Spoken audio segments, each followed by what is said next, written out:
கர்த்தருடைய பரிசுத்த நாமத்துக்கு மகிமை உண்டாவதாக. அல்லேலூயா. கர்த்தர் நல்லவர், அவர் கிருபை என்றும் உள்ளது. ஆமென். ஆண்டவர் நமக்கு எப்பொழுதுமே நல்லவராகத்தான் இருக்கிறார். எத்தனை பேர் விசுவாசிக்கிறீங்க? நம்ம அநேக காரியங்களில் அவரை விட்டு நம்ம விலகி போகலாம். ஆனால் ஆண்டவர் எப்பொழுதுமே என்ன பண்ண மாறாதவராக இருக்கிறார். அவர் நம்மை விட்டு விலகுவதும் இல்லை, கைவிடுவதும் இல்லை. வசனம் அப்படியாக தான் நம்ம உறுதிப்படுத்துகிறது. அல்லேலூயா. இல்லை வலது கரத்தை ஊற்றி அல்லேலூயா சொல்லுவோமா? நல்லா இடது கரத்தை ஊற்றி அல்லேலூயா சொல்லுவோமா? இல்லை ரெண்டு கரங்களை உயர்த்தி அல்லேலூயா சொல்லுவோமா? இல்லை இந்த காலை வேளை நல்ல கரங்களை தட்டி நம்ம வந்திருக்க ராஜாதி ராஜாவை மகிமைப்படுத்துவோம்.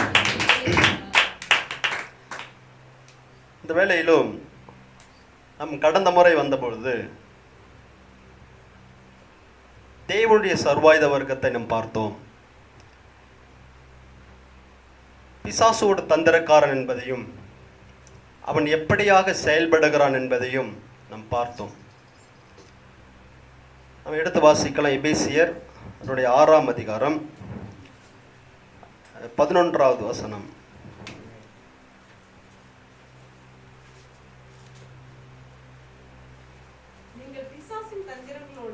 நீங்கள் பிசாசின் தந்திரங்களோடு எதிர்த்து நிற்க திராணி உள்ளவர்களாகும்படி தேவனுடைய சர்வாயுத வர்க்கத்தையும் தரித்துக் கொள்ளுங்கள். ஏனெனில் மாம்சத்தோடும் இரத்தத்தோடும் அல்ல, துரைத்தனங்களோடும் அதிகாரங்களோடும் பிரபஞ்சத்தின் அந்தகார லோகாதிபதிகளோடும் வானமண்டல பொல்லாத ஆவின் சேனைகளோடும் நமக்கு போராட்டம் உண்டு. இந்த நாட்கள்ல ஆண்டவர் நம்மை ஆசீர்வதிக்கிறவராக இருக்கிறார். அநேக காரியங்களை நம்மிடத்தில் ஆண்டவர் பேசிக் கொண்டிருக்கிறார். தேவ பிள்ளைகளா இருக்கிற நமக்கு ஆண்டவர் ஆசீர்வதித்தாலும் தன் பிள்ளைகள் பாதுகாப்பாக இருக்க வேண்டும் என்பதில் அக்கறையுள்ளவராக ஆண்டவர் இருக்கிறார். அல்லேலூயா. யோபு ஆண்டவரை நேசித்தார், பயபக்தியாய் இருந்தார், கர்த்தருக்கு பயப்படுகிற ஒரு மனுஷனாக இருந்தார். அதனால அவன் குடும்பத்தாரை முழுவதுமாக அவர் வேலையடித்து பாதுகாத்திருந்தார் என்று நம்ம வாசிக்கிறோம். இப்ப நாமளும் பாதுகாப்பாக இருக்க வேண்டும் என்பதை தான் ஆண்டவர் விரும்புகிறார். அதனால தான் பரிசுத்த ஆவியானவர் அப்போஸ்தலனாகிய பவுல் மூலமாக இப்படிப்பட்ட காரியத்தை நமக்கு சொல்லி இருக்கிறார். இது ஒரு ஆலோசனையாக இல்லாமல் இது ஒரு கட்டளையாகவே சொல்லியிருக்கிறார். நீங்கள் பிசாசின் தந்திரங்களோடு எதிர்த்து நிற்க திராணியுள்ளவர்களாகும்படி தேவனுடைய சர்வாயுத வர்க்கத்தையும் தரித்துக் கொள்ளுங்கள். நாம் சத்துருவை வீழ்த்தும்படியாக அவன் தாக்குதலுக்கு நாம் எதிர்த்து நிற்க வேண்டும் என்றால், அதற்கு நாம் தகுதியாக இருக்க வேண்டும் என்றால், தேவனுடைய சர்வாயுத வர்க்கத்தை நம் ஒவ்வொருவரும் தரித்து கொள்ள வேண்டும் என்பது மிக முக்கியமாக இருக்கிறது. அல்லேலூயா. இந்த உலகத்தின் பாதுகாப்பு இருக்கிறது, அநேகருக்கு மனித பாதுகாப்பு இருக்கிறது, அநேகருக்கு செல்வத்தின் மூலமாக ஒரு பாதுகாப்பு இருக்கிறது. அநேகரை அப்படியாக நினைத்துக் கொள்ளுகிறார்கள். எனக்கு இது இருக்கிறது, எனக்கு மனித பலம் இருக்கிறது, சொத்து இருக்கிறது, எனக்கு எல்லாமே இருக்கிறது, எனக்கு உடல்நிலை சரியில்லை என்றாலும் எனக்கு தெரிந்த டாக்டர் இருக்கிறார்கள், ஏதாவது பிரச்சனை என்றாலும் காவல்துறையில் சேர்ந்த அதிகாரிகள் எனக்கு இருக்கிறார்கள் என்று சொல்லி அநேக காரியங்களில் அவர்கள் என்ன பண்றாங்க, அதுதான் பாதுகாப்பு என்று நினைத்துக் கொள்ளுகிறார்கள். பெரிய பெரிய அதிகாரிகள், முதலமைச்சராக இருந்தாலும் சரி, இல்லை பிரதமராக இருந்தாலும் சரி, அதிபதிகளாக இருந்தாலும் சரி, எல்லோருக்கும் அப்படித்தான் ஒரு பாதுகாப்பு. நமக்கு எல்லா சுற்றிலும் காவலர் இருக்கிறார்கள், நமக்கு எல்லா விதத்தில் பாதுகாப்பு இருக்கிறது என்று நினைத்துக் கொள்ளுகிறார்கள். அது உலகத்தின் பாதுகாப்பே தவிர வேறொன்றும் அல்ல. ஆனாலும் நமக்கு ஆண்டவர் கர்த்தராகிய இயேசு கிறிஸ்துவை தன் சொந்த இரட்சகராக ஏற்றுக்கொண்டு வாழுகிற நமக்கு எப்படிப்பட்ட தாக்குதல் வரும், தன் பிள்ளைகளாகிய நமக்கு எப்படிலாம் சத்துருவானம் தாக்குதலிருந்து தப்பித்துக் கொள்ள முடியும் என்பதற்காக ஆண்டவர் சர்வாயுத வர்க்கத்தை நமக்கு வைத்திருக்கிறார். அல்லேலூயா. இந்த சர்வாயுத வர்க்கம் ஒவ்வொருவரும் நிச்சயமாக அணிந்து கொள்ள வேண்டும். இது ஆவிக்குரிய ஆயுதமாக இருக்கிறது. ஏன்னா ஆவிக்குரிய சத்துரு தாக்குதல் நடத்தும் போது அது நம்மை சேதப்படுத்தப்படாதபடி, அவன் நம்மை வீழ்த்தக்கூடாதபடி நாம் சர்வாயுத வர்க்கத்தை ஒவ்வொருவரும் அணிந்து கொள்ள வேண்டும். அல்லேலூயா. இது மனிதர்களுக்கு தெரியாது. இந்த சர்வாயுத வர்க்கம் நம்ம அணிந்து கொண்டிருப்பது மனிதர்களுக்கு உலக மனிதர்களுக்கு தெரியாது, ஆனா பிசாசுக்கு தெரியும். அல்லேலூயா. இந்த ஆயுதத்துல ஒரு ஆயுதம் இல்லை என்றாலும் ஈஸியாக சுலபமாக நம்மை வீழ்த்தி விடுவான் பிசாசு. நான் கடந்த முறை பார்க்கும் பொழுது அவன் எப்படியாக செயல்படுகிறான், அவன் பூமி எங்கு உலாவி சுற்றித் திரிகிறான் என்று யோபு 1:7 நாம் வாசித்தோம். எதற்காக அவன் சுற்றித் திரிகிறான் என்றால், நாம் கர்ஜிக்கிற சிங்கம் போல எவனை விழுங்கலாமோ என்று வகை தேடி சுற்றித் திரிகிறான் என்று 1 பேதுரு 5:8 நாம் வாசித்தோம். அவனுடைய நோக்கம் என்ன அப்படின்ற பார்த்தோம் என்றால், திருடவும் கொல்லவும் அழிக்கும் வருகிறான் என்று வேறொன்றுக்கும் வரான் என்று நம்ம வாசித்தோம். அப்ப வேலை என்ன? எப்படியாவது இவர்கள் கொன்று போட வேண்டும்.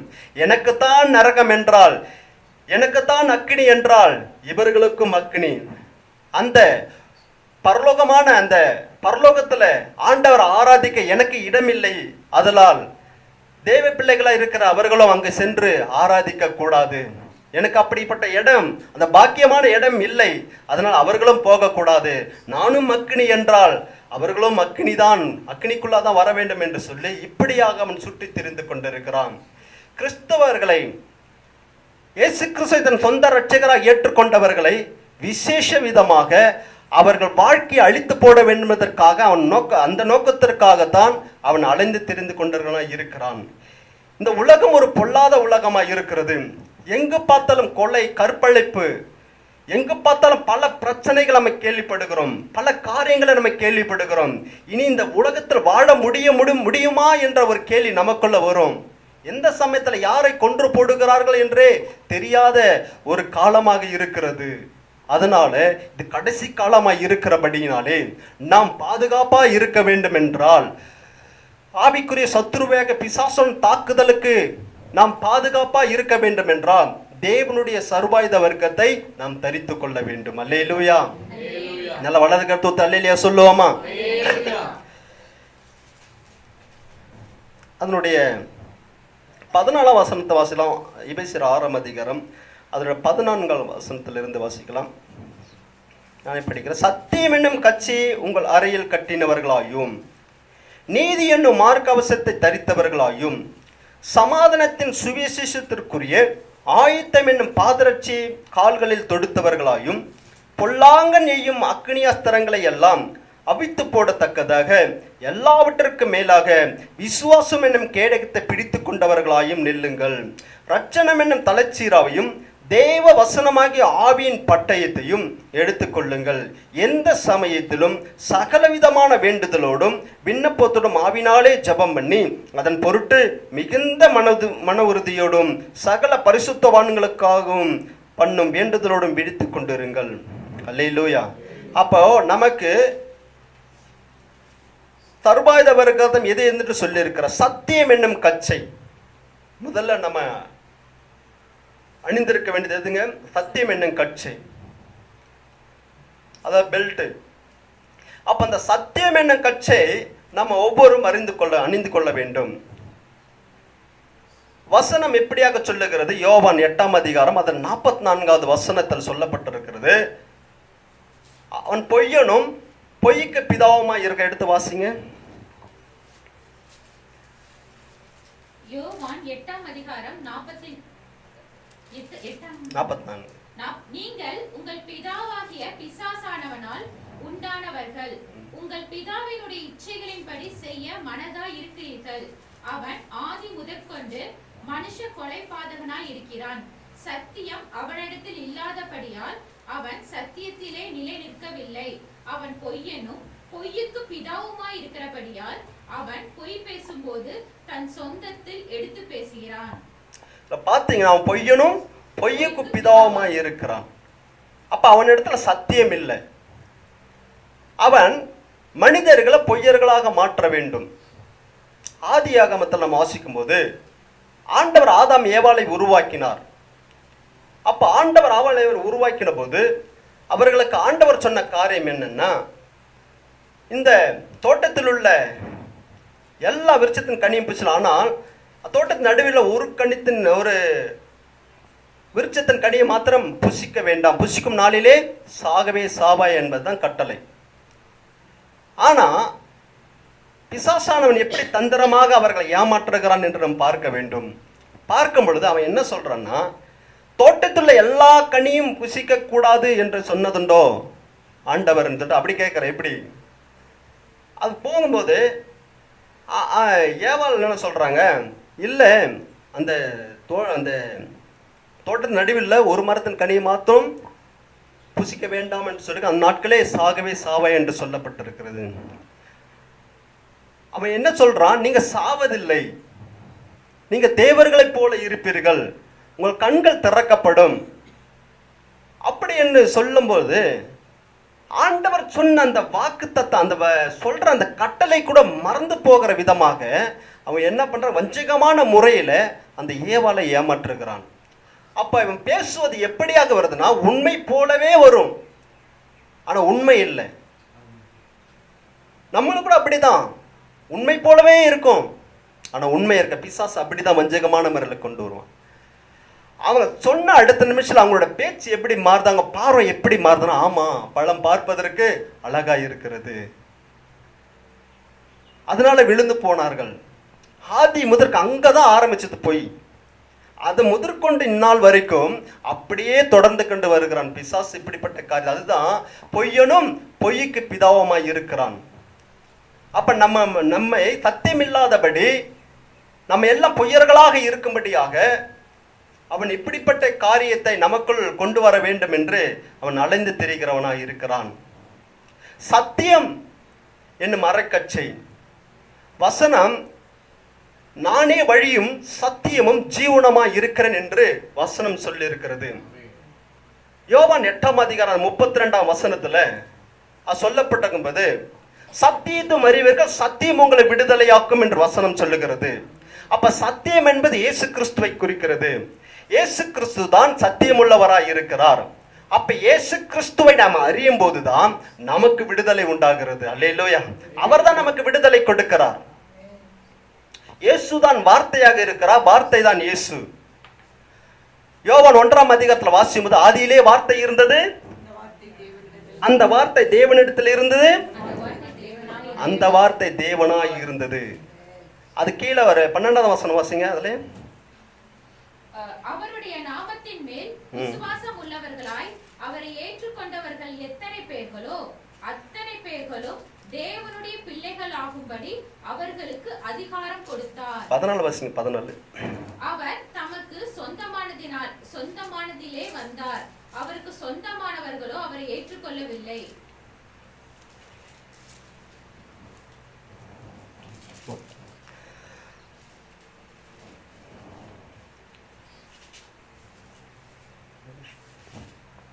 ஆதியிலே வார்த்தை இருந்தது, அந்த வார்த்தை தேவனிடத்தில் இருந்தது, அந்த வார்த்தை தேவனாய் இருந்தது, அவர் ஆதியிலே தேவனோடு இருந்தார். தேவனோடு இருந்தார். ஆதியிலே வார்த்தை இருந்தது, அந்த வார்த்தை தேவனிடத்தில் இருந்தது, அந்த வார்த்தை தேவனாய் இருந்தது. 14ஆம் வசனம், அந்த வார்த்தை மாம்சமாகி கிருபையினாலும் சத்தியத்தினால் நிறைந்தவராய் நமக்குள்ளே வாசம் பண்ணினார். அல்லேலூயா. அந்த வார்த்தை தான் இயேசு கிறிஸ்து மாம்சமானது. அவர் வார்த்தையாக இருந்தார். ஆண்டவர் இந்த உலகத்திலே அவர் தம்முடைய சித்தத்தை நிறைவேற்றும்படியாக தம்முடைய ஒரே பேரான குமாரன் இந்த உலகத்துக்கு அனுப்பினார். அவர்தான் சத்தியம் உள்ளவராய் இருக்கிறார். அல்லேலூயா. யோவான் 17ஆம் அதிகாரம் அதன் 17வது வசனம் எப்படியாக சொல்லுகிறது, ஆண்டவரே, யோவான் 17 வாசிங்க. உம்முடைய சத்தியத்தினாலே அவர்கள் பரிசுத்தமாக்கும் என்று இயேசு கிறிஸ்து சொல்லுகிறார்.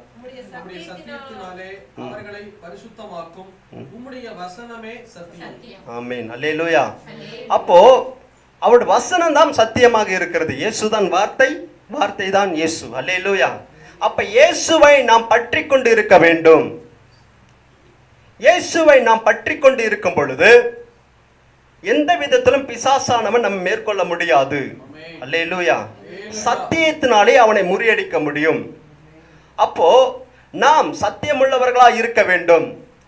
அவருடைய பிள்ளைகளா இருக்கிற நாம், அவர் சத்தியமுள்ளவராய் இருப்பார் என்றால் அவரை நேசிக்கிற, அவரை பின்தொடர்ந்து போகிற நாமும் சத்தியமுள்ளவர்களாகவே இருக்க வேண்டும். அல்லேலூயா.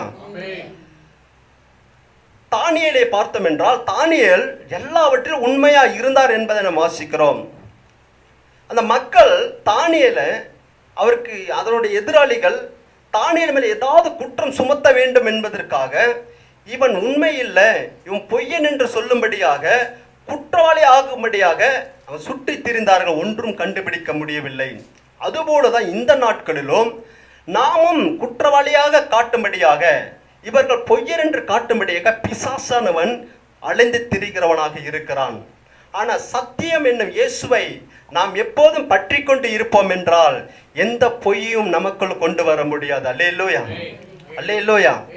சத்தியத்தை நாம் இருக்க, எதுக்கு பெல்ட் கட்டுறோம்னா நம்ம டைட்டா இருக்கு, நல்லா சேர்த்து கட்டுறதுக்காக. அல்லேலூயா. விழுந்து போகக்கூடாது என்பதற்காக நம்ம அதுபோல ஆண்டவரை நாம் பற்றி கொண்டு இருக்க வேண்டும்.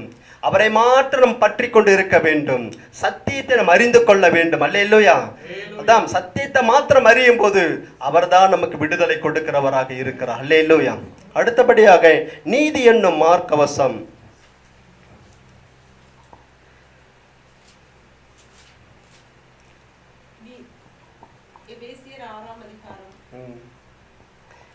சத்தியம் என்னும் அரைக்கச்சை பற்றினோம் நீதி என்னும் மார்க்கவசத்தை 14ஆம் வசனம். சத்தியம் என்னும் கச்சையை உங்கள் அறையில் கட்டினவர்களாயும் நீதி என்னும் மார்க்கவசத்தை தரித்தவர்களாயும். நீதி என்னும் மார்க்கவசத்தை தரித்தவர்களாக நாம் இருக்க வேண்டும். வசனம் இப்படியாக சொல்ற மத்தேயு 5ஆம் அதிகாரம் 6ஆம் வசனம், நீதியின் மேல் பசிதாகம் உள்ளவர்கள் பாக்கியவான்கள் என்று சொல்லுகிறது. நாம் நீதியை தேடுகிறவர்களாக இருக்க வேண்டும். வசனத்துல நம்ம எடுத்து வாசிப்போம் என்றால் அவர் நீதி உள்ளவர் என்று வசனம் சொல்லுகிறது. ஏன்னா பிசாசுடைய திட்டம் இருதயத்தை நோக்கி இருக்குமா. அப்ப அந்த இருதயத்தை நோக்கி இருக்கும் பொழுது அப்ப தேவன் இருதயத்திலே வாசம் செய்கிறவராய் இருக்கிறார். அல்லேலூயா. அப்போ அந்த இருதயத்தை குறிவைத்து அவன் தாக்குறவனாக இருக்கிறான். அப்போ அவன் தாக்குதல் வரும்பொழுது, அவன் தாக்குதல் நமக்கு சேராதபடி நம் பாதுகாப்பா இருக்க வேண்டும் என்றால் நீதி என்னும் அந்த மார்க்கவசத்தை அணிந்து கொண்டவர்களாக இருக்க வேண்டும். ஒரு போர் வீரனை எடுத்துக்கொண்டால் அந்த போர் வீரனுக்கு எல்லாவித பாதுகாப்பும் இருக்கும். பவுல் அவர்கள் ரோம சிறையில் இருக்கும்போது அவர் அவர் கண் முன்பாக இருக்கிற அந்த சிறை காவலரை பார்த்து, அந்த போர் வீரனை பார்த்து அவர் இப்படியாக எழுதுகிறார். அப்ப உலக மனிதருக்கே இப்படிப்பட்ட ஒரு பாதுகாப்பு தேவை என்றால், ஆவிக்குரிய சத்துருவாகி அவனுடைய தாக்குதலுக்கு நாம் பாதுகாப்பாக இருக்க வேண்டும் என்றால் இப்படிப்பட்ட கவசங்கள் நமக்கு தேவை என்பதை அவர் எழுதி வைத்திருக்கிறார். அதனால அந்த மார்க்கவசம், இப்ப தாக்குதல் வரும்போது நம்ம பாதுகாப்பா இருக்கணும்னா நம்ம இருதயத்துக்குள்ளாக எந்த ஒரு சத்துருவின் தாக்குதல் வரக்கூடாது என்பதற்காக ஆண்டவர் அந்த நீதி என்னும் நீதியினால மூட சொல்றார். அல்லேலூயா, அல்லேலூயா. நம்ம அதில் தான் ஒரு மத்தேயு அதனுடைய 15ஆம் அதிகாரம் 19ஆம் வசனம் சொல்லப்படுறது. நம்ம இருதயத்துல எப்படியாக புறப்படுமா, இருதயத்திலிருந்து பொல்லாத சிந்தனைகளும் 15-19 எப்படியெனில் இருதயத்திலிருந்து பொல்லாத சிந்தனைகளும் கொலை பாதகங்களும் விபச்சாரங்களும் வேசித்தனங்களும் களவுகளும் பொய் சாட்சிகளும் தூஷணங்களும் புறப்பட்டு வரும். இவைகளே மனுஷனை தீட்டுப்படுத்தும். பாருங்க, தேவன் சொல்றார், இது தேவன் ஜீவனுள்ள தேவன் தங்கும் ஆலயம் என்று சொல்லப்பட்டிருக்கிறது.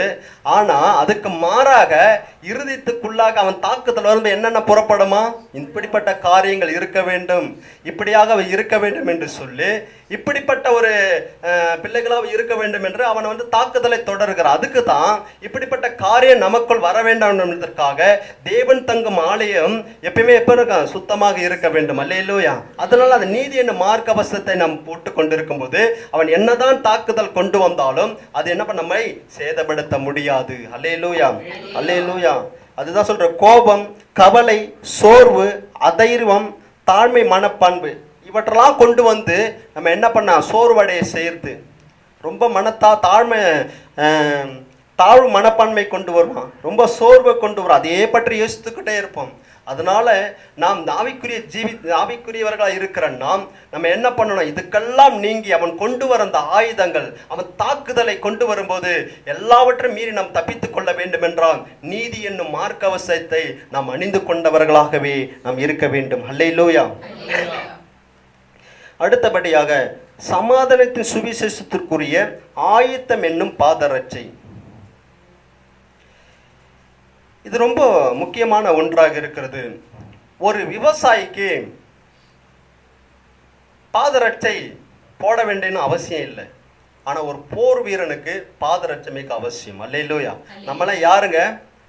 போர் வீரர்கள். யாருக்கு போர் வீரர்கள்? கர்த்தருக்கு போர் வீரர்களா இருக்கிறோம். நம்ம எதிராளி யாருங்க? பிசாசு. அவன் எந்த விதத்திலும் நம் தாக்க முற்படுவான். இவங்க சபைக்கு போறாங்களா, இன்னைக்கு வந்து வார்த்தை கேட்கிறாங்களா, இவங்களை என்ன பண்ணணும்? நம்ம எந்த விதத்தில் தாக்க வேண்டும். அவனுடைய திட்டமே அதுதான். சபைக்கு போறாங்க, வார்த்தை கேட்டுட்டாங்க, இனி இவர்கள் வந்து பார்த்தீங்கன்னா இவங்க வந்து சத்தியத்தை அறிஞ்சிட்டாங்கன்னா நமக்கு பிரச்சனை ஆகி போடும். அதனால என்ன பண்ணோம்? இவங்களை எப்படியாவது இடரல் அடைய செய்ய வேண்டும். அந்த நாட்களை நம்மளாம் ரட்சிக்கப்பட்டனா ஒரு காரணம் இருக்கும். அந்த சுவிசேஷத்தை யாராவது சொல்லியிருப்பாங்க இயேசு கிறிஸ்துவை குறித்து. அதனால நமக்கு ஒரு சமாதானம் வந்திருக்கும். அதுபோலதான் இந்த நாட்கள்ல இந்த ஆயத்தம் என்னும் பாதரட்சை நாம் அணிந்து கொள்ள வேண்டும். சமாதானத்தின் சுவிசேஷம் நாம் சொல்லுகிறவர்களாக இருக்க வேண்டும். இந்த கடைசி நாட்கள்ல போராட்டம் நிறைந்த அந்த உலகில் நாம் ஆயத்தமாக இருக்க வேண்டும் என்றால், எந்த ஒரு இடரலும் இல்லாமல் இருக்க வேண்டும் என்றால், நம் பாதரட்சையை அணிந்து கொண்டவர்களாக நாம் இருக்க வேண்டும். அல்லேலூயா. பாதத்துக்கு அதுதான் பாதுகாப்பு. எந்த விதத்தில் நம்ம வழிவிலைக்கு போகக்கூடாது. நம்ம சரியான பாதையில் நடந்து செல்ல வேண்டும். நம்ம நேரம் கிடைக்கும் போதெல்லாம் இயேசு கிறிஸ்துவை குறித்து நம்ம சொல்ல வேண்டும். சுவிசேஷத்தை சுமந்து செல்லுகிற ஒரு பாத்திரமாக நாம் இருக்க வேண்டும். இந்த கடைசி நாட்கள்ல எங்கு பார்த்தாலும் சுவிசேஷத்துக்கு விரோதமாக மக்கள் கூடிக்கொண்டிருக்கிறார்கள். சுவிசேஷம் சொல்லக்கூடாது என்று அநேகர் எழும்பிக் கொண்டிருக்கிறார்கள். பல இயக்கங்கள் எழும்பிக் கொண்டிருக்கிறது. அரசாங்கமே அதுக்கு சாதகமாக போய் கொண்டிருக்கிறது. சுவிசேஷத்தை ஒருவன் அறியவில்லை என்றால் அவன் எப்படி பரலோகம் வர முடியும்? அல்லேலூயா. நம் சுவிசேஷத்தை அறிவிக்கிறவர்களாக இருக்க வேண்டும். சோர்ந்து போனவர்களை, துன்பத்தின் மத்தியில் இருக்கிறவர்களுக்கு அவர்களை பலனடை செய்வது எது என்றால் இந்த சுவிசேஷம் தான். அல்லேலூயா. அதான் ஆண்டவர் சொல்லும் போது முதல்ல ஒரு வீட்டுக்கு போனாங்க, சமாதானம் உண்டாவதாக சொல்லுங்கன்னு சொல்றாரு. அல்லேலூயா. அப்ப நம்ம ஒரு இடத்துக்கு போறோம்னா அந்த இடத்துல போய் நிற்கும் போது சமாதானம் உண்டாகும். அல்லேலூயா. ஏன்னா சமாதானத்தை தேவன் நமக்குள் இருப்பார் என்றால் நிச்சயமாக அந்த இடம் சமாதானம் உண்டாகும். எத்தனை பேர் விசுவாசிக்கிறீங்க? அப்ப அந்த ஆயத்தம் என்னும் பாதரட்சியை நாம் அணிந்து கொண்டவர்களாக நாம் எப்போதும் போய் நிற்க வேண்டும். எப்போதும் எதற்கும் ஆயத்தமாக இருக்க வேண்டும். நாம் அந்த பாதரட்சியை போடவில்லை என்றால் ஏதாவது விதத்தில் நம்ம இடறி போய் விடுவோம். ஏதாவது ஒரு பாதத்துக்கு ஏதாவது விதத்துல ஒரு ஆபத்து வந்துவிடும். அதனால தான் ஆண்டவர் சத்துருவின் தாக்குதலுக்கு நாம் என்ன பண்ணுவோம்? விலக்கி நாம் பாதுகாக்க வேண்டும் என்றால் இந்த ஆயத்தம் என்னும் பாதரட்சியை அணிந்தவர்களாக இருக்க வேண்டும் என்று வசனம் சொல்லுகிறது. அல்லேலூயா. அல்லேலூயா. எத்தனை பேர் பாதரட்சி போட்டு இருக்கிறீங்க? ஆவிக்குரிய பாதரட்சி. அல்லேலூயா. பெல்ட் நம்ம கட்டிக்கிட்டே இருக்கணும். மார்க் கவசத்தை நம்ம போட்டுக்கிட்டு தான் இருக்கணும். அல்லேலூயா. பாதரட்சி நம்ம அணிந்து கொண்டவர்களாக இருக்கணும். அடுத்தது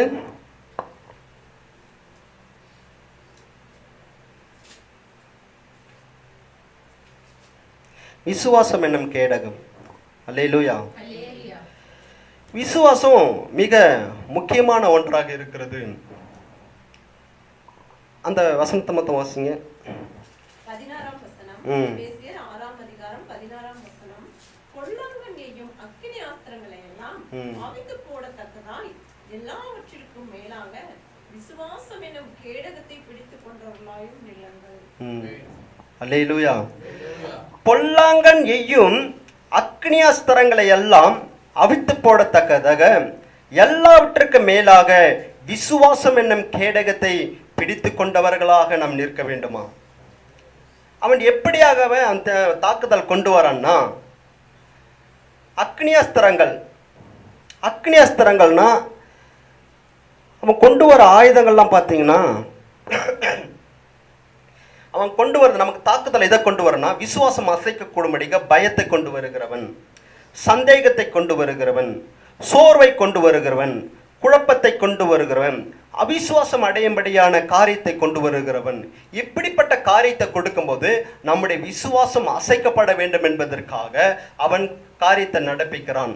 ஆனால் இதெல்லாம் வந்தாலும் அந்த விசுவாசம் என கேடை நமக்குள்ள இருக்கும் பொழுது நிச்சயமாக என்ன பண்ணுவோம், அதெல்லாம் நம்மை சேதப்படுத்த முடியாது. அதனால விசுவாசம் என கேடயத்தை நாம் பிடித்து கொண்டவர்களாக எப்போதும் நிற்க வேண்டும். அல்லேலூயா. தாவீது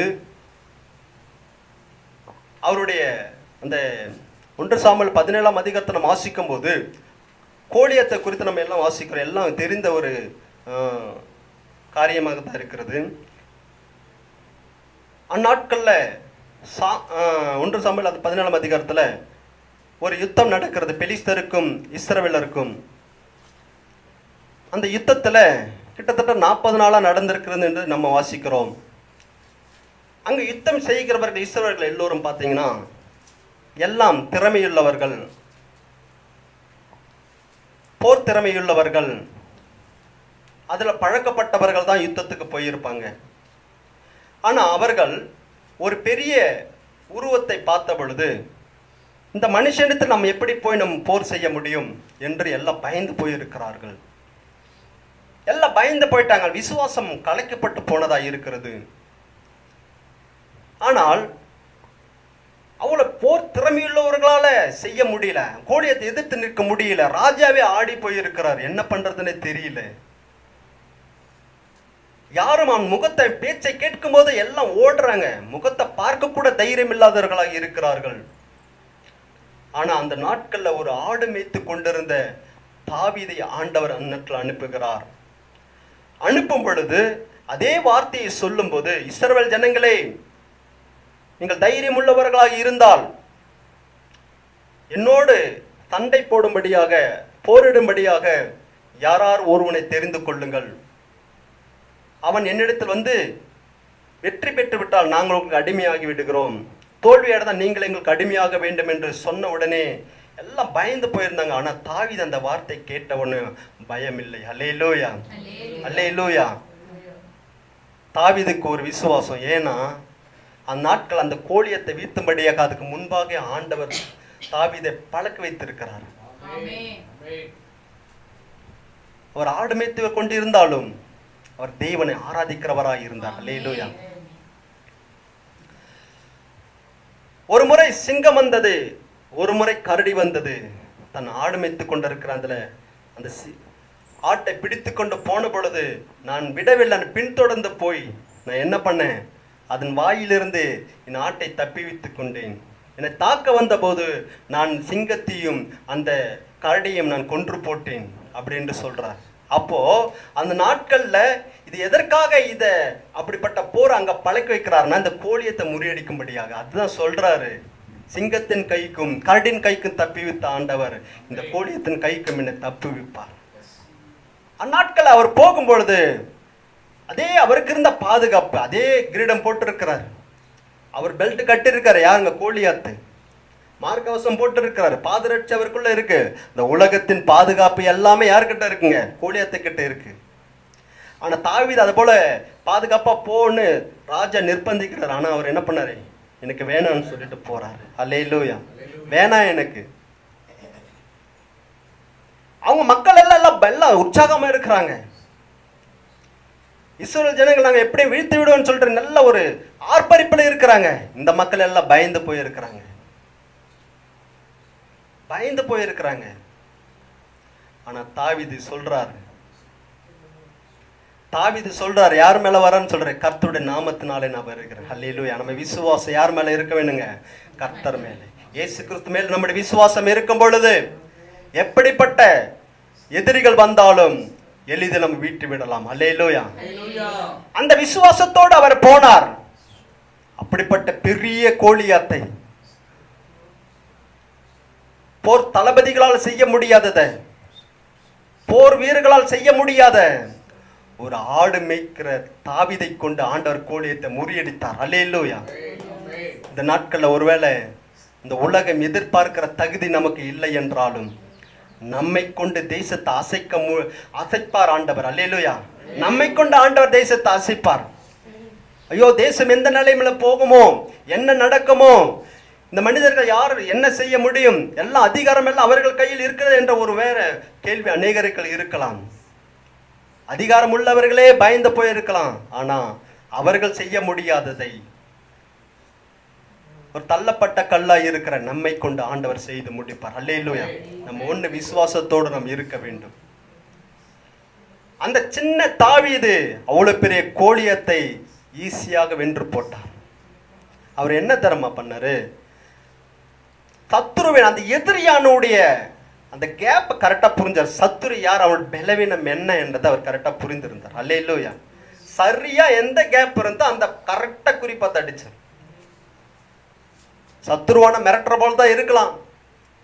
இனி என்ன நடக்குமோ, என் வாழ்க்கை எப்படி ஆகுமோ, எப்படி ஆகும் நம்முடைய காரியம், இப்படியாக இருக்கிறதே நம்முடைய வாழ்க்கை அப்படின்ற மாதிரி நமக்கு கூட கேள்வி இருக்கலாம்.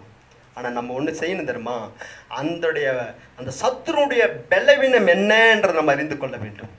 அந்த பலவீனத்தை அறிந்து நம்ம குறிப்பாத்து நம்ம அடிப்போம் என்றால் அவன் வீழ்த்தப்பட்டு போயிடுவான். அல்லேலூயா. அப்ப நீங்க எதிர்பார்க்க காரியத்தை ஆண்டவர் ஜெயமாக மாற்றி கொடுப்பார். அல்லேலூயா. எத்தனை பேர் விசுவாசிக்கிறீங்க? அல்லேலூயா. அப்ப தாவீது கிட்ட யார் இருந்துங்க, ஆண்டவர் இருந்தார். உலக பாதுகாப்பு எல்லாமே இருந்துச்சு. அந்த மக்கள் எல்லாம் சந்தோஷமாக இருங்க. கோலியாத்துக்கிட்ட எல்லாமே இருந்தது.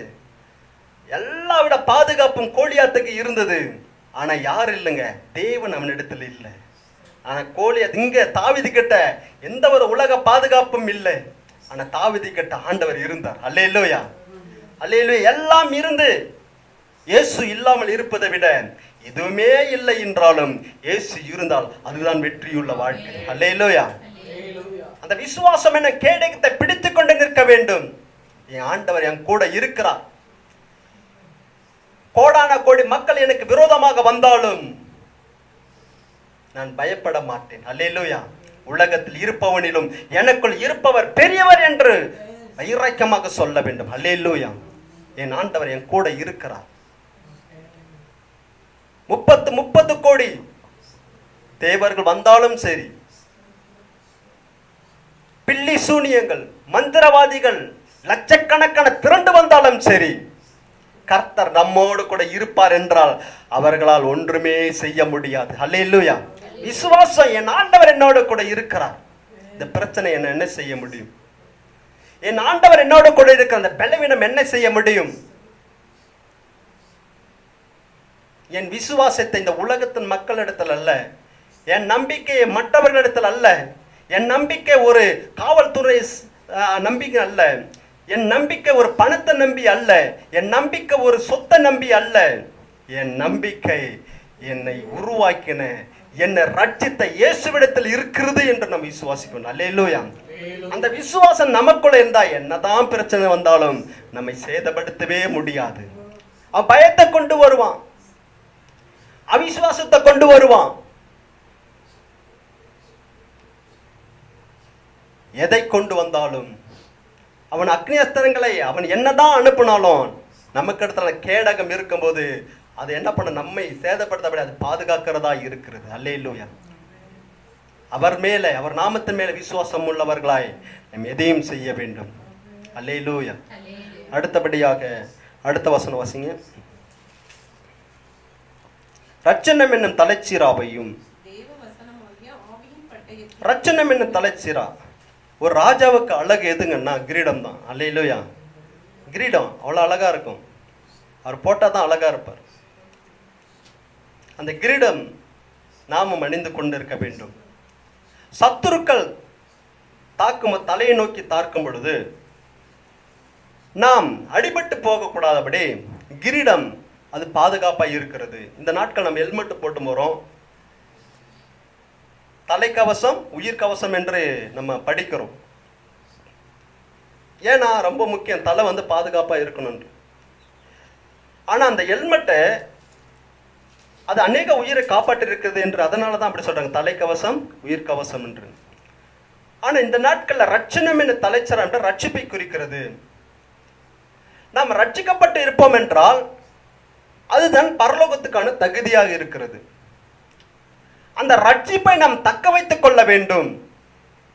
ரட்சிப்பை நாம் தக்க வைத்துக் கொள்ளாதபடி இருப்போம் என்றால், இதோ ரட்சிக்கப்பட்டாச்சு, ஆனா நம்ம விருப்பப்படி வாழ்ந்திருப்போம், விருப்பப்படி வாழலாம் அப்படி நினைச்சோம்னா என்ன பண்ண முடியாது, நம்ம பரலோகம் போக முடியாது. சபைக்கு கூட பாவம் செஞ்சுட்டு சபைக்கு வந்துடலாம், ஆனா பாவம் செஞ்சுட்டு பரலோகம் போக முடியாது. அல்லேலூயா. ஏன்னா சபையை ஏமாத்திடலாம், ஊழியக்காரை ஏமாத்திடலாம், பக்கத்தில் இருக்கிற ஏமாத்திடலாம். பாவம் செஞ்சுட்டு எப்படியே வந்துட்டு ஏதோ சபையை வந்து நம்ம வந்துட்டு போகலாம், கடமைக்காக வந்து போவதனால நம்ம என்ன பண்ண பரலோகம் போயிடுமோன்னா முடியாது. இந்த ரட்சிப்பை தக்க வைத்துக் கொள்ள வேண்டும். அல்லேலூயா. யாருக்கும் கிடைக்காத ஒரு ரட்சிப்பு. எத்தனை கோடி மக்கள் இருக்கிறாங்க, எல்லாம் ரட்சிக்கப்பட்டாங்கன்னா இல்லை. ஆனா அவ்வளோ பெரிய தேவன் சிறியவர்களா இருக்கிற நமக்கு அப்படிப்பட்ட ஒரு பாக்கியத்தை கொடுத்திருக்கிறார் இல்ல. அல்லேலூயா. அந்த ரட்சிப்பை நாம் தக்க வைத்துக் கொள்ள வேண்டும். அந்த கிரீடம் அணிந்தவர்களாக இருக்க வேண்டும். ரட்சணம் என்ன தலைச்சீராவை நாம் அணிந்து கொண்டவர்களாக இருக்க வேண்டும். அவர் ராஜா என்றால் அவரை பின்தொடர்கிற, அவரை விசுவாசிக்கிற நாம் ராஜாவின் பிள்ளைகளாக இருக்கிறோம்.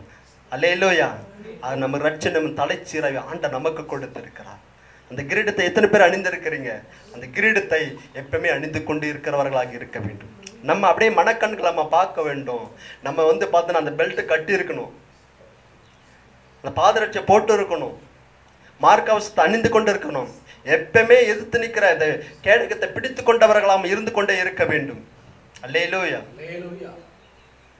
அதுபோல ரட்சிப்பை நாம் தக்க வைத்துக் கொள்ள வேண்டும். அல்லேலூயா. அடுத்தபடியாக தேவ வசனமாகிய ஆவியின் பட்டயத்தையும் எடுத்துக்கொள்ளுங்கள். தேவ வசனமாகிய ஆவியின் பட்டயத்தையும் எடுத்துக்கொள்ளுங்கள். நாம முன்று பார்த்த அந்த ஆயுதங்கள் எல்லாம் பாதுகாப்பு, நாமே பாதுகாத்துக் கொள்ள வேண்டிய ஒரு ஆயுதம். ஆனா இதுதான் சத்துரை வீட்டக்கூடிய ஆயுதம். அல்லேலூயா. அது எல்லாம் நம்ம பெல்ட், மார்க்கவசம், அப்புறம் பாதரட்சை, அந்த ஷூ, அப்புறம் பார்த்தீங்கன்னா இந்த தலைச்சீரா எல்லாமே எதுன்னா எல்லாம் இதுவாக இருக்குதுங்க. சத்துருவின் தாக்குதலுக்கு நம்ம பாதுகாத்துக் கொள்ளுகிற ஒரு ஆயுதமா இருக்கிறது. ஆனா வசனம் தான் அவனை வீட்டுகிற ஒரு ஆயுதமாக இருக்கிறது. அல்லேலூயா. நம்ம எல்லா விதத்திலும் நம்ம அவன் தாக்குதலுக்கு நம்ம மறைத்து கொண்டாலும் அவன் தாக்கிக் கொண்டே தான் இருப்பான். ஆனால் அவனை எதிர்த்து அவனை வீட்ட வேண்டும் என்றால் நாமும் போர் தொடுக்க வேண்டாமலா இப்படி வசனம் என்னும் அந்த பட்டை மிக அவசியமாக இருக்கிறது. அல்லேலூயா. அடுத்து எடுத்துக்காட்டா பார்த்தோம் என்றால் மத்தேயு 4ஆம் அதிகாரம் அது 4ஆம் வசனத்திலிருந்து நம்ம எடுத்து வாசிப்போம் என்றால், அவர் பிரதியுத்தரமாக, மனுஷன் அப்பத்தினால் மாத்திரமல்ல தேவனுடைய வாயிலிருந்து புறப்படுகிற ஒவ்வொரு வார்த்தையினாலும் பிழைப்பான் என்று எழுதியிருக்கிறதே என்றார். படிங்க. அப்பொழுது பிசாசு அவரை பரிசுத்த நகரத்திற்கு கொண்டு போய் தேவாலயத்தின் உப்பரிகையின் மேல் அவரை நிறுத்தி, நீர் தேவனுடைய குமாரனே ஆனால் தாள புதியும், ஏனெனில் தம்முடைய தூதர்களுக்கு உம்மை குறித்து கட்டளையிடுவார், முது பாதம் கல்லில் இடராதபடிக்கு அவர்கள் உம்மை கைகளில் ஏந்தி கொண்டு போவார்கள் என்பதாய் எழுதியிருக்கிறது என்று சொன்னான். அதற்கு இயேசு, உன் தேவனாகிய கர்த்தரை பரீட்சை பாராதிருப்பாயாக என்றும் எழுதியிருக்கிறதே என்றார். மறுபடியும் பிசாசு அவரை மிகவும் உயர்ந்த மலையின் மேல் கொண்டு போய் உலகத்தின் சகல ராஜ்யங்களையும் அவைகளின் மகிமையையும் அவருக்கு காண்பித்து, நீர் சாஷ்டாங்கமாய் விழுந்து என்னை பணிந்து கொண்டால் இவைகளை எல்லாம் உமக்கு தருவேன் என்று சொன்னான். அப்பொழுது இயேசு, அப்பாலே போ சாத்தானே, உன் தேவனாகிய கர்த்தரை பணிந்து கொண்டு அவர் ஒருவருக்கே ஆராதனை செய்வாயாக என்று எழுதியிருக்கிறதே என்றார். அல்லேலூயா. இந்த நாட்கள்ல பிசாசான் தாக்குதல் பெலவீன இயேசு கிறிஸ்து எப்படிப்பட்ட ஒரு பெலவீனமா இருக்கிறார், அந்த பெலவீனத்தின் அடிப்படையில தாக்குதல் தொடர்கிறார். அவர் பசியா இருக்கிறார், 40 நாள் உபவாசம் செய்து விட்டு வருகிறார். அப்ப அந்த நிலைமையில ரொம்ப பசியா இருக்கிறார் என்று வாசிக்கிறோம். அப்போ இவன் அந்த பலவீனத்தை அறிந்து அதன்படியாக உள்ள நுழைகிறான். அதுபோலதான் நம்முடைய வாழ்க்கையில் நம்முடைய பலவீனம் என்னன்றதை, இவங்க எப்படி இருக்கிறாங்க, இச்சையில பலவீனமா, இல்லை பணத்துல பலவீனமா, இல்லை எப்படிப்பட்ட பலவீனம் என்று அறிந்து அதன் மூலமா தான் கிரியை செய்வான் பிசாசு. அப்ப சொல்லும் போது நீ மனுஷகுமாரனே ஆனால் இந்த கல்லுகள் அப்பங்களாக்கி வந்து பசி எடுக்குதே, நீங்க சாப்பிடுங்க, பல்லுங்க கல்லுகளை அப்பங்களாக்கி சாப்பிடுங்க அப்படின்னு சொல்லு. ஆண்டவருக்கு இதெல்லாம் லேசான காரியம். அவன் சொல்றதெல்லாம் கேட்க வேண்டிய அவசியமே இல்லை. அல்லேலூயா. அவர் ஒரே வார்த்தைனால எல்லாத்தையும் உருவாக்கினார். வார்த்தை அனுப்பி சுகம் கொடுத்தவர், வார்த்தை அனுப்பி மரித்தோர் உயிர்த்தை செய்தவர், வார்த்தை அனுப்பி சகலத்தையும் உருவாக்கின ஆண்டவர். அல்லேலூயா. அப்படி சொல்லும் பொழுது இவர் என்ன சொல்றாரு? மனுஷன் அப்பத்தினாலே மாத்திரம் அல்ல, தேவனுடைய வாயிலிருந்து புறப்படும் ஒவ்வொரு வார்த்தையினாலும் பிழைப்பான் அப்படின்னு சொல்லல, பிழைப்பான் என்று எழுதியிருக்கிறது. அல்லேலூயா. எழுதியிருக்கிறதை எடுத்துதான் சொல்றார். அப்போ பிசாசானுடைய சத்ருவானுடைய தாக்குதலுக்கு எப்படி தாக்கினாலும் எல்லாவற்றையும் வீழ்த்தத்தக்கான பதில் வேதத்துல இருக்கிறது. அல்லேலூயா. எல்லாவற்றையும் வீழ்த்தக்க வேதத்துல பதில் இருக்கிறது. பிதா அவர்கள் சொன்னதை இயேசு கிறிஸ்து சொன்னார். அவர் சொன்னதுல ஒன்று மீறி சொல்லவே இல்லை. இயேசு கிறிஸ்து சொன்னதை பரிசுத்த ஆவியானவர் சொன்னார். யோவான் 14ஆம் அதிகாரம் அதுல 26வது வசனம் அது சொல்லப்பட்டிருக்கிறனால, நான் சொன்னதை அவர் உங்களுக்கு நினைப்பூட்டுவார். அப்போ அவர் சொன்னதுக்கு மீறாக பரிசுத்த ஆவியானவர் சொல்ல மாட்டார். பிதா சொன்னதை இயேசு கிறிஸ்து மீறி எதுவும் சொல்லவில்லை, அவர் சொன்னதை தான் செய்தார். அல்லேலூயா. அதுபோல இயேசு கிறிஸ்து சொன்னதை பரிசுத்த ஆவியானவர் அவர் சொன்னதை தான் எடுத்து சொன்னார். அல்லேலூயா. மீறி சொல்லவில்லை. அதுபோல தேவ பிள்ளைகளாய் இருக்கிற நாம் வேதம் என்ன சொல்லுகிறதோ அதை மாத்திரம் தான் நாம் சொல்ல வேண்டும். அல்லேலூயா. அதற்கு மீறி தவறான வெளிப்பாடு என்று சொல்லி அநேக காரியங்களை, அநேக துர்வுபதேசங்கள் பரவி கொண்டு இருக்கும் பொழுது நாம் எல்லோரும் ஜாக்கிரதையாக இருக்க வேண்டும். அல்லேலூயா. அப்ப ஆண்டவர் எப்படியாக சொன்னார்? எழுதியிருக்கிறத எடுத்து தான் சொன்னார். மலையிலிருந்து கீழே விழுங்கு, நீ வந்து கீழே குதிங்க, தேவ தூதர்கள் வந்து கரங்களை கொண்டு போவாங்களே, தாங்கி கொண்டு போவாங்கன்னு வசனம் எழுதிக்கிறேன். வசனத்தை சொல்லுவது உண்மைதான். ஆனா அதுதான் பிசாசானவன் உண்மை போலவே கொண்டு வருவான். ஆனா உண்மை அல்ல. அவன் பார்த்துனா கீழே குதின்னு சொல்லியிருக்கிறாரு. நீ கீழே குதி, தேவ தூதர்கள் வந்து என்ன பண்ணுவாங்க? உன்னை கரங்களை தாங்கி கொண்டு போவாங்களே. ஆனா ஆண்டவர் எதற்காக அப்படி சொன்னாருன்னா, எதற்காக ஆண்டவர் சொன்னார்? பரிச்சை பாராயிருப்ப ஆண்டவர் சொல்லியிருக்காரு, நீ உன் தேவனை கர்த்தர் பரிச்சை இருப்பாக என்று எழுதியிருக்கிறேன்னு சொன்னாரு. ஆனால் நம்ம அறியாத, நம்ம எதிர்பார்க்கிற விதத்துல ஒரு ஆபத்து வரும்போது, நம்ம எதிர்பார்க்கிற விதத்துல ஏதோ ஒரு காரியத்தை, ஒரு தீமையான காரியத்தை குடிப்போமோ, இல்ல விஷத்தை நம்ம தெரியாமல் நம்ம குடித்தா கூட அதுதான் நம்ம சேதப்படுத்த தவிர தெரிந்து நம்ம செய்யத்தான் தவறு. அல்லேலூயா. தெரிந்து செய்யக்கூடாது.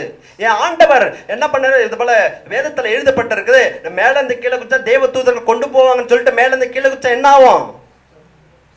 ஆண்டவர் காப்பாற்றுவார் நினைக்கிறீங்களா? காப்பாற்ற மாட்டார். அதுதான் அவன் சொல்றான். பார்த்த எப்படி எப்படி கொண்டு வரான் பாரு பிசாசு.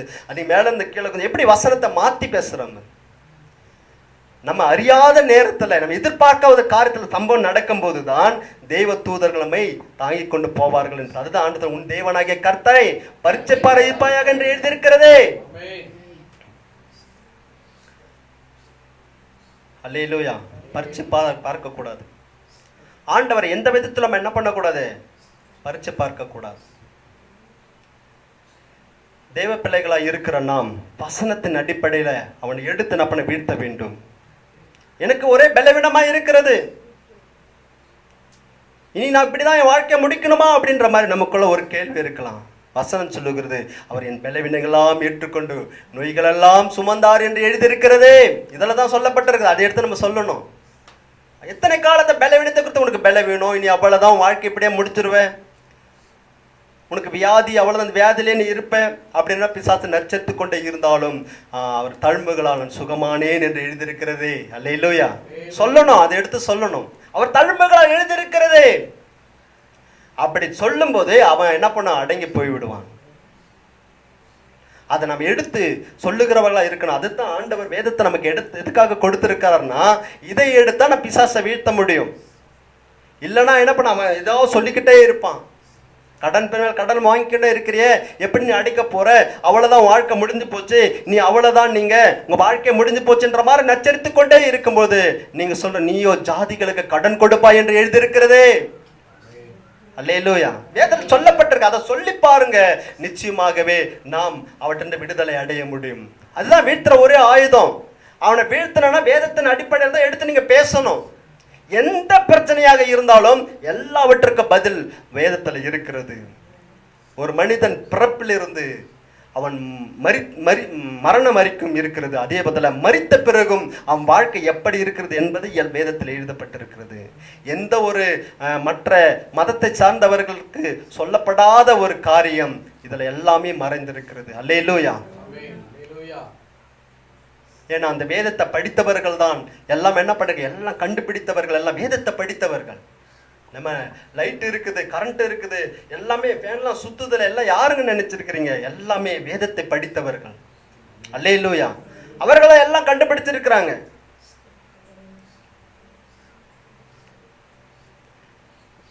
ஒரு குரூப் ஒன்று இருக்கு. அந்த குரூப்ல பார்த்தீங்கன்னா, அது நாங்கள் பார்க்குற வேலை நிமித்த ஒரு குரூப். அந்த குரூப்ல நல்ல வேலையை பற்றி தான் போடணும். ஆனால் அங்கே ஒரு இயக்கத்தை சேர்ந்தவர்கள் என்ன பண்ணாங்க, கிறிஸ்தவர்கள் கடையில் எதையும் வாங்காதீர்கள், முஸ்லிம் கடையில் எதுவும் வாங்காதீர்கள், அவர் கடைக்கு நாம் வாங்கினால் அவர்களிடத்து வாங்கினால் அவர்கள் கொடுக்கிற அந்த காசின் மூலமே நமக்கு ஆபத்தை கொண்டு வராதீர்கள் அப்படின்னு திடீர்னு ஒரு போட்டிருக்கார் ஒருத்தர்.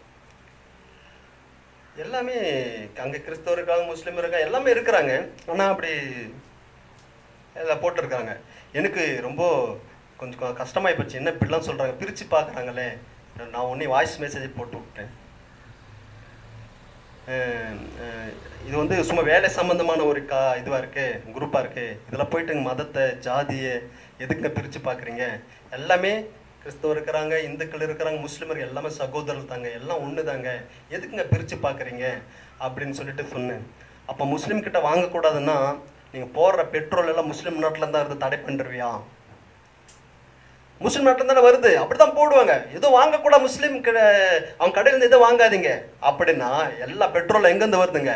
முஸ்லீம் நாட்டிலேருந்து தான் வருது. அப்போ நீ முதல்ல அதை தடை பண்ண. அதை செய்ய மாட்டேன், நான் பெட்ரோலே போட மாட்டேன் அப்படின்னு ஒரு முடிவு எடுத்துக்கியா?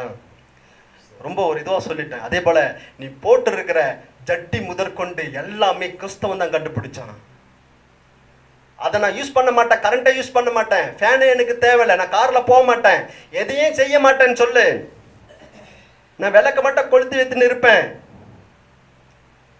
நான் கோமணத்தோடு தான் இருப்பேன் அப்படின்னு சொல்லியா? அதை விட்டுட்டு இப்படி சொல்லிக்கின்னு இருக்க, சும்மா பூச்சாண்டி காட்டுன்னு இருக்கிற, யாரையும் ஏமாத்தாத, கிறுக்கம் தரமாக பேசாத அப்படின்னு சொல்லிட்டு வாய்ஸ் மெசேஜ் அனுப்பிச்சு விட்டேன்.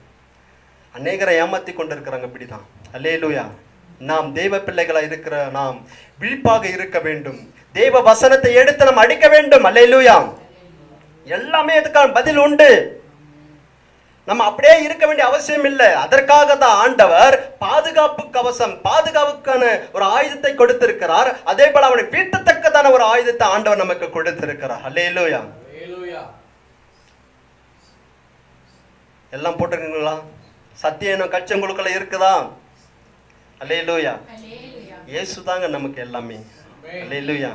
இயேசுதான் சத்தியமா இருக்கிறா, இயேசுதான் நீதியா இருக்கிறா, இயேசுதான் நமக்கு பாதுகாப்பு. அவர் தான் சுவிசேஷம், அவரை குறித்து நம்ம சுவிசேஷம் சொல்லணும். கேடகமே அவர் தான் இருக்கிறார். அல்லேலூயா. வார்த்தை அவர் தான் இருக்கிறார். எல்லாமே அவர் தான். அந்த இயேசுவை நாம் பற்றி கொண்டு இருக்க வேண்டும். அல்லேலூயா. அல்லேலூயா. ஆவிக்குரிய சத்துரை வீழ்த்தணும்னா நம்ம எப்படிగా இருக்கணும்? இப்படிப்பட்ட சர்வாயுத வர்க்கத்தை தரித்து கொண்டவர்களாக நாம் இருக்க வேண்டும்.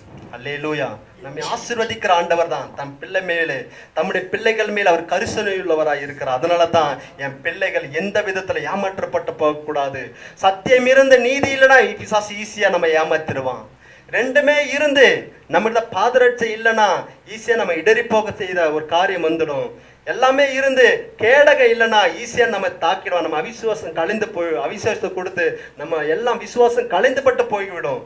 அதனால நம்ம எல்லாமே இருந்து அவனை வீழ்த்தத்தக்கதான, அவனோடு கூட யுத்தம் பண்ணத்தக்கதான வசனம் இல்லைன்னா நம்ம என்ன பண்ண முடியாது. அப்படியே நம்ம இருந்து கொள்ள வேண்டியதுதான். அதனால நாம் எல்லாத்துக்கும் தகுதியாக இருக்க வேண்டும். அல்லேலூயா. எல்லாம் எழுந்து நிற்போமா? ஏன்னா மணி ஆயிடுச்சு. ஏன்னா முக்கியமான அநேக காரியங்கள் இருக்கிறது. ஆனாலும் நம்ம சொல்ல வேண்டிய நேரத்தில் முடிக்க வேண்டும். தேவ பிள்ளைகளாக இருக்கிற நாம் மிக முக்கியமான ஒரு காரியம், ஆண்டவரே என் வாழ்க்கையில இனி தேவ வசனத்தை நான் எடுத்து பேசுகிறவராக இருக்கணும் ஆண்டவரே. அல்லேலூயா. நான் இனி சும்மா இருக்க மாட்டேன். நான் சத்தியமுள்ளவளாக இருக்கேன், நீதி உள்ளவர்களாக இருப்பேன். நான் சுவிசேஷத்தை அறிவிப்பேன் ஆண்டவரே. எதுக்கும் ஆயத்தமாக இருப்பேன்ப்பா. கேடகத்தை நான் பிடித்து கொண்டவர்களாக இருப்பேன் ஆண்டவரே. ஆண்டவரே, என் ரட்சிப்பை நீ கொடுத்த அந்த ரட்சிப்பை நான் தக்க வைத்துக் கொள்ளுவோம்பா. உடைய வசனத்தை பிடித்து கொண்டவர்களாய் நான் வளம் வரும் ஆண்டவரே. அல்லேலூயா, அல்லேலூயா, அல்லேலூயா, அல்லேலூயா. எல்லாம் சொல்லுவோமா ஆண்டவரே, இதுவரை இப்படிப்பட்ட நம் பாதுகாப்பற்றவங்களாக இருந்த ஆண்டவரே, இனி நான் பாதுகாப்பாக இருக்கணுமே. எனக்கு ஆண்டவரை கொடுத்த அந்த சர்வாயுத வர்க்கத்தை எப்பொழுதும் அந்த உலகத்தில் அணிந்து கொண்டவளா இருக்கணும்ப்பா. என் சத்துரு எந்த விதத்திலும் என்னை தாக்க முற்படுவான். ஹல்லேலூயா, ஹல்லேலூயா, ஹல்லேலூயா, ஹல்லேலூயா. வாய்களை திறந்த ஆண்டவரே, என்னை சத்தியம் என்னும் கட்சியை எனக்கு கொடுங்கப்பா ஆண்டவரே. இல்லை வாய்களை திறந்து கேட்போமா, நீதி என்ன மார்க்க அவஸ்தால் என்ன மூடுங்க ஆண்டவரே. பாதரட்சனை அணிந்து கொள்ள வேண்டுமே ஆண்டவரே. விசுவாசம் கேடத்தை நான் பிடித்து கொண்டவா இருக்கணும்ப்பா ஆண்டவரே. ரட்சிப்பை நான் தக்க வைத்துக் கொள்ள வேண்டும் ஆண்டவரே. இந்த வசனத்தை எப்ப மறிக்க பண்ணுற பாத்திரமா நான் இருக்க வேண்டும் ஆண்டவரே. ஹல்லேலூயா. அன்பு தகப்பனே, இந்த அருமையான வேலைக்காக ஸ்தோத்திரம் அப்பா. ஆண்டவரே, எங்களோடு கூட ஈடுபட்டதற்காக நன்றி அப்பா. ஆண்டவரே, ஆவிக்குரிய சத்துருவை அவனுடைய தாக்குதல்களை பாதுகாத்துக் கொள்ள இப்படிப்பட்ட சர்வாயுத வர்க்கத்தை கொடுத்தீரப்பா, உமக்கு நன்றி அப்பா. அவனை வீழ்த்தத்தக்கதானே அப்படிப்பட்ட ஆயுதத்தை நீங்க சொல்லி கொடுத்ததற்காக உமக்கு நன்றி சொல்ற ஆண்டவரே. நாம தொடர்ந்து மகிமைப்படட்டும் ஆண்டவரே. பெரிய காரியங்களை செய்யுங்கப்பா. ஹல்லேலூயா. நன்றியோடு துதிக்கிறோம். அல்லேலூயா. எல்லா வாய்கள் திறந்து ஆண்டவரே, நான் தகுதியாக இருக்கணும். என்கிட்ட நான் ஆண்டவரே சத்தியம் இல்லை ஆண்டவரே. என்கிட்ட ஆண்டவரே தகப்பனே நீதி இல்லை. என்கிட்ட ஆண்டவரே ஆண்டவரே தகப்பனே விசேஷம் இல்லை ஆண்டவரே. ஆயுதம் என்ன பாதுகாப்பு இல்லை ஆண்டவரே. உத்தரிக்கிறோம். கேடகம் இல்லை ஆண்டவரே. அப்பா, இந்த வார்த்தை எனக்குள் இல்லை ஆண்டவரே. இந்த மன்னிச்சிடுங்க.